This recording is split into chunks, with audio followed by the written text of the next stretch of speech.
এটা ভাল খবৰ লৈ আহিছো ঢেকিয়াজুলিৰ ৰাক্ষসমাৰীৰ পৰা। কেনেকৈ কঠোৰ পৰিশ্ৰম আৰু অধ্যৱসায়ৰ জৰিয়তে সুন্দৰভাৱে জীৱন যাপন কৰিব পাৰি, দৰিদ্ৰতাক নেওচি কেনেদৰে জীৱনত উন্নতি কৰিব পাৰি, আজি আমি আপোনালোকৰ বাবে লৈ আহিছো সফলতাৰ দুটাকৈ কাহিনী।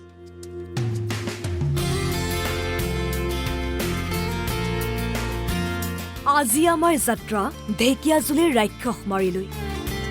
এই যাত্ৰাৰ উদ্দেশ্য দুগৰাকী ব্যক্তিক লগ পোৱাৰ, যি দুগৰাকী ব্যক্তিয়ে বন্ধন বেংকৰ ঋণ লৈ নিজকে স্বাৱলম্বী কৰি গঢ়ি তুলিছে।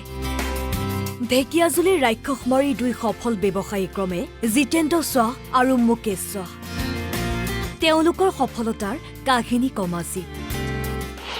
বন্ধন বেংকৰ ঋণ লৈ কেনেকৈ সফল হ'ল জিতেন্দ্ৰ শ্বাহ। জিতেন্দ্ৰ শ্বাহে প্ৰথমতে মাত্ৰ ৩০,০০০ টকাৰ ঋণ লৈ আৰম্ভ কৰিছিল গেছ, মবিল আৰু ট্ৰেক্টৰ পাৰ্টছৰ এখন সৰু দোকান।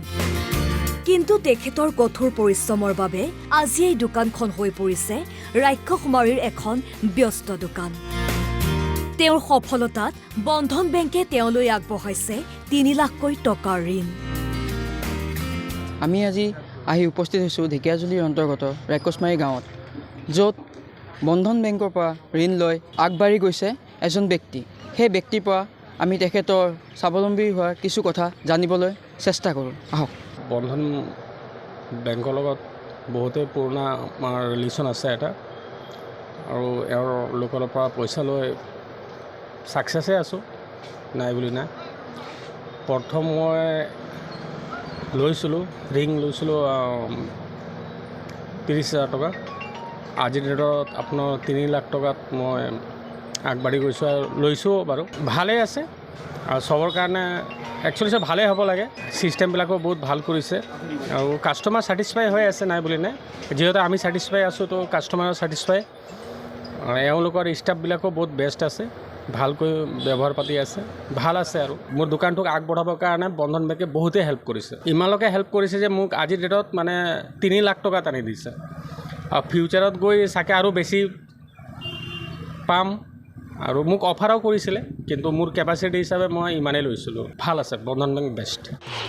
দৰিদ্ৰতাই জুৰুলা কৰা মুকেশ শ্বাহ কেনেকৈ সফল ব্যৱসায়ী হ'ল। ৰাক্ষসমাৰীৰ আন এগৰাকী যুৱ ব্যৱসায়ী হ'ল মুকেশ শ্বাহ। বন্ধন বেংকৰ পৰা প্ৰথমতে ১.৫ লাখ টকাৰ ঋণ লৈ আৰম্ভ কৰিছিল এখন গেলামালৰ দোকান।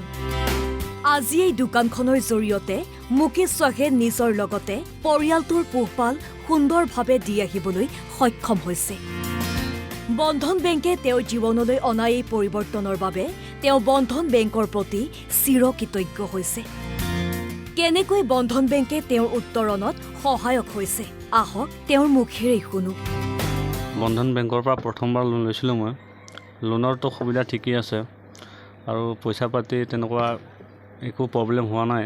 সময় মোতাবেক পইচা পালোঁ আমি। যেনেকুৱা ডকুমেণ্টছ ছাবমিট কৰিলোঁ তেনেকুৱা আমি পইচাটো পালোঁ অৱশ্যে। তেনেকুৱাতো বেংকৰ পৰা একো আমাৰ অসুবিধা হোৱা নাই, চব ভালেই আছিল। আৰু এতিয়া বিজনেছটো মই আগৰ পৰাই কৰিছিলোঁ, কিন্তু মাজত মোৰ অলপ প্ৰব্লেম হোৱাৰ কাৰণে ল'বলগীয়া হ'ল পইচা। এতিয়া লৈ পেলাই ভালদৰে চলাই আছোঁ বৰ্তমানলৈকে, তেনেকুৱা একো প্ৰব্লেম হোৱা নাই। এনেদৰেই বন্ধন বেংকে গ্ৰামাঞ্চলৰ যুৱক যুৱতী মহিলাসকললৈ কঢ়িয়াই আনিছে আশাৰ বতৰা। ঢেকিয়াজুলিৰ ৰাক্ষসমাৰী অঞ্চলতো বন্ধন বেংকৰ ঋণ লৈ আৰু বহু লোক স্বাৱলম্বী হৈছে।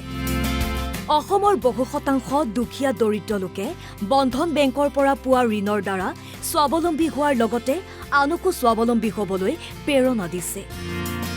সেয়ে হয়তো বন্ধন বেংক আজি প্ৰতিজন নিবনুৱাৰ বাবে হৈ পৰিছে আশাৰ বন্তি।